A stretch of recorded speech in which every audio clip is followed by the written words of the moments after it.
नमस्कार. आज मी बनवले होते कुनाफा कप. कसे बनवायचे चला बघूया आजच्या व्हिडिओमध्ये. सगळ्यात आधी एका भांड्यामध्ये आपल्याला तूप घ्यायचं आहे आणि त्याच्यामध्ये आपल्याला घालायच्या आहेत शेवया.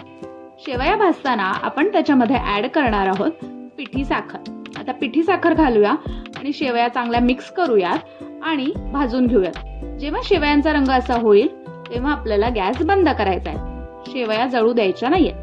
आता एका भांड्यामध्ये आपण दूध घेऊयात. त्याच्यामध्ये घालूया चवीनुसार साखर आणि वेलचीची पूड. दुधाला एक उकळी यायची वाट बघूया.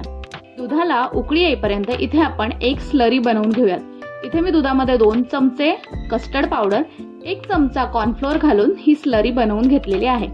दुधाला एक उकळी आल्यावरती हे मिक्सचर आपण त्याच्यामध्ये ऍड करूया आणि मिक्स करून घेऊयात. जेव्हा दुधाची कन्सिस्टन्सी अशी होईल तेव्हा आपण गॅस बंद करूया.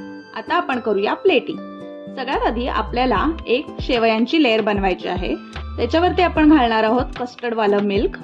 मग परत एक शेवयांची लेयर बनवणार आहोत आणि कस्टर्ड मिल्क घालणार आहोत आणि गार्निश करणार आहोत पिस्त्याने. आणि तयार आहे तुमची कुनाफा कपची रेसिपी. रेसिपी आवडली असल्यास नक्की लाईक करा, शेअर करा आणि कमेंटमध्ये मला नक्की सांगा तुम्ही ट्राय केलीत की नाही. आणि व्हिडिओ आवडली असल्यास चॅनलला सबस्क्राईब करायला बिलकुल विसरू नका, म्हणजे अशाच छान छान व्हिडिओ तुमच्यापर्यंत मी पोहोचवत राहीन. भेटूया नवीन व्हिडिओमध्ये.